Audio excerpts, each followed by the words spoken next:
I'm trying to translate this into a somewhat more specific context. Good. Which is I'm an artist, and I've been an artist for 50 years and doing mostly photography, and I do quite a few shows, and people look and really enjoy and love the work that I do, and I love the work that I do.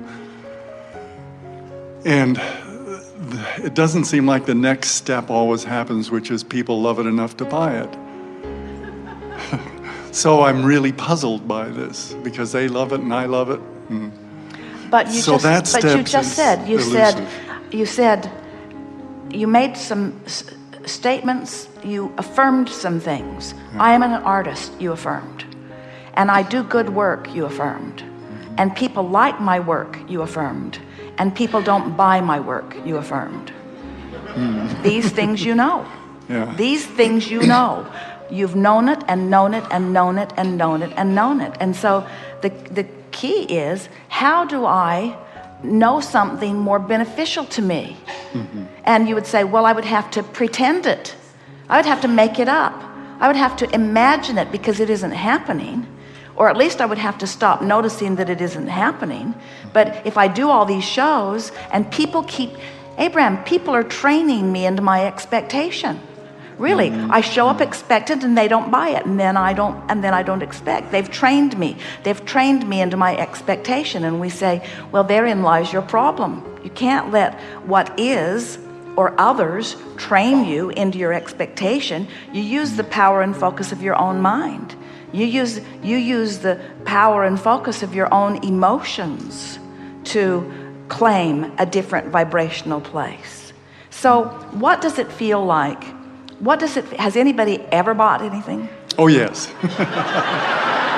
Just not enough. There's that affirming again. Yeah. In other words, you had an option. In the context of our friend earlier, you had a choice. You could have affirmed that they buy. You could affirm that they occasionally buy. You could affirm that they infrequently buy. You can affirm that they rarely buy. In other words, which feels worse, rarely or occasionally? Rarely feels worse. Which feels worse, never or sometimes? Sometimes feels much better. In other words, you have choices. And you say, but I need to be a realist. And when I calculate all the hours I've stood there and all the pictures I've shown, well, realistically, it's not going that well. And we say, we want you to cut that realism out, and let's do some vortexism. Let's do some emotionalism. Let's do some visualism. Let's do some visualizing-ism.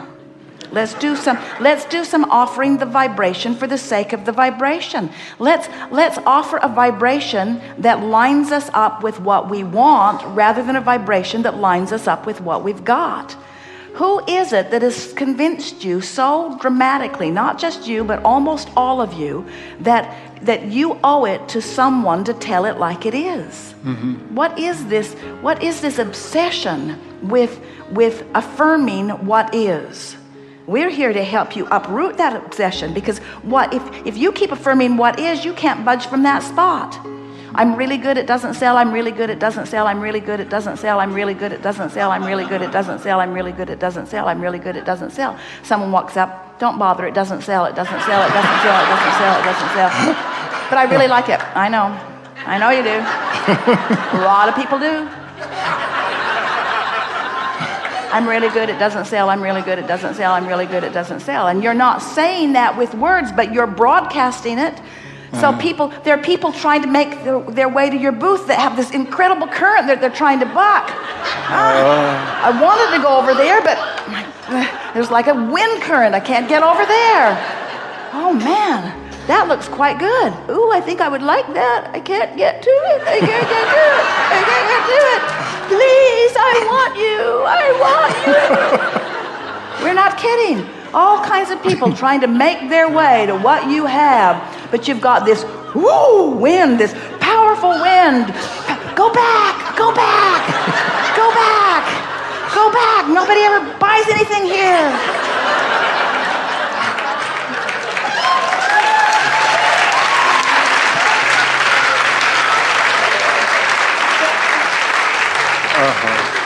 You get in the vortex and you've got this beautiful presentation, and you know how it made you feel when you were shooting it. You know you put the energy of the moment in it. You know you were aligned in order to capture it as you captured it. And you know that people who are in the vortex will find their way to it. And you know that it's not your work. In other words, this is the thing that we know. Maybe you don't know it. We want you to know it. It's not your display.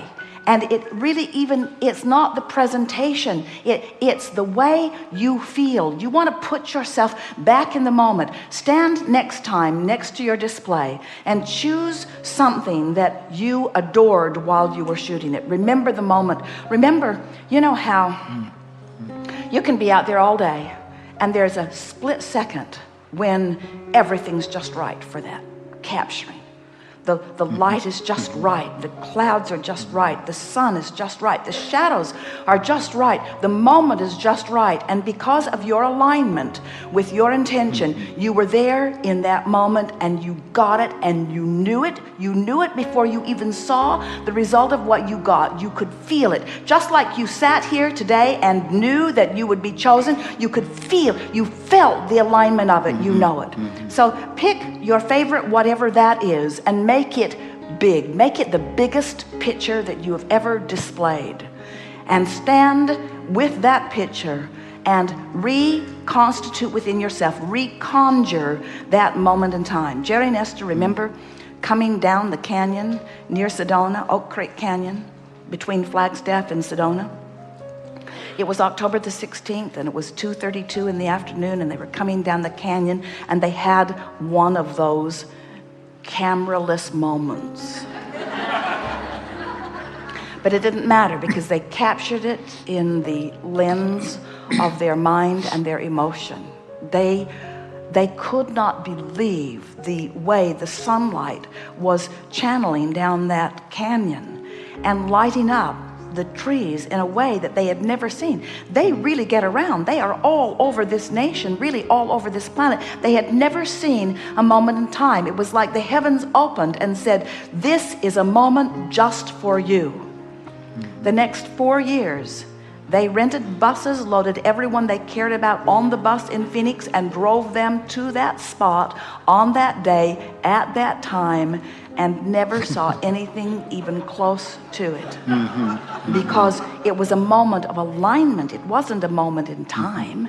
It wasn't a day. It wasn't a season. It wasn't even the way the light was coming on any other moment. It was a moment as unique as your thumbprints, a moment as unique as the snowflakes, a moment in time where you come into alignment with the fullness of your source and celebrate by capturing it on film.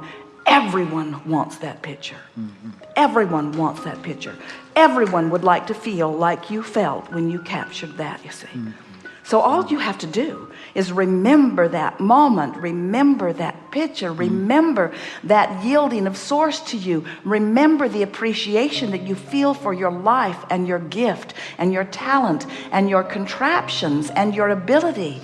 Remember your appreciation for your timing, because everyone doesn't have the time to walk this planet looking patiently for those moments in time where they can be captured and imbued with the feeling of all is oneness and all is wellness in the way that you do, you see.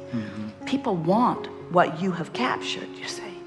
And when you remember it and activate it in the way that it is activated just now people walk into the arena, into the event, wherever your picture, and they feel themselves, I don't know why, but I want to go there. I want to go there. I want to go there. I want to go there. They come from all directions. They come from all places. They make their way. And from a distance, they stand back and they see that picture, and they don't know why, but they feel the alignment of source within them if they are somewhere on the brink, you see.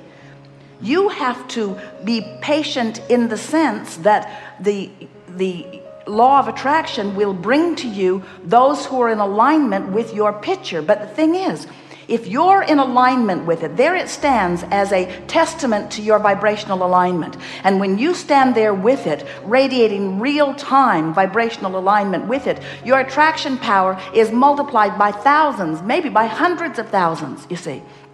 But if you stand there with the pitcher doing all the pulling power while you're resisting its pulling power with your negative expectation, then there's a push and pull and push and pull, and that's why you find indecision among the people. They're drawn but can't quite. They're drawn but can't quite. They're drawn but can't quite, you see.